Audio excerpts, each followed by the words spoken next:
5 দিন পেরিয়ে গেলেও প্রতিদিনই আফটারশকের আশঙ্কা উপেক্ষা করে উদ্ধার কাজ চালিয়ে যাচ্ছেন উদ্ধারকারীরা। তাদের সঙ্গে কাঁধে কাঁধ মিলিয়ে উদ্ধারে নেমেছেন নিখোঁজদের পরিবার ও স্বজনরা। কাজে ধীরগতি নেমে এলেও শত ঘণ্টা পর 2-1 জনকে জীবিত উদ্ধার করতে পেরে উজ্জীবিত হচ্ছেন তারা। কর্মকর্তাদের আশঙ্কা এখনও কয়েক হাজার মানুষ ধ্বংসস্তূপের নিচে চাপা পড়ে নিখোঁজ রয়েছেন।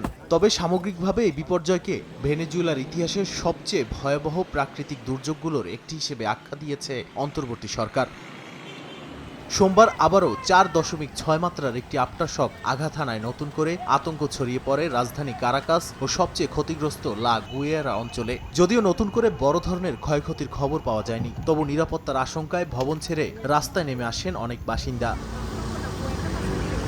সবচেয়ে ক্ষতিগ্রস্ত বন্দরনগরী লা গুয়াইরা ও কাতিয়া লামার এলাকায় এখনও ধ্বংসস্তূপ সরাতে লোহার রড, হাতুড়ি ও কোদাল নিয়েই কাজ করছেন স্থানীয় বাসিন্দারা। অনেকের অভিযোগ, উদ্ধারকারী সংস্থার সদস্যরা থাকলেও তাদের কাছে পর্যাপ্ত ভারী যন্ত্রপাতি নেই এবং সরকারি সহায়তাও পর্যাপ্ত নয়। অনেক পরিবার এখন জীবিত স্বজনদের আশা ছেড়ে অন্তত মরদেহ উদ্ধারের অপেক্ষায় দিন কাটাচ্ছেন। ধীরগতির সরকারি তৎপরতা নিয়ে বাড়ছে জনরোষ।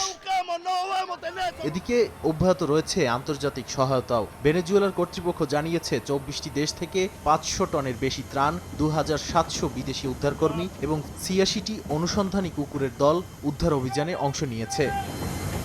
নাদিম মারজান, সময় সংবাদ।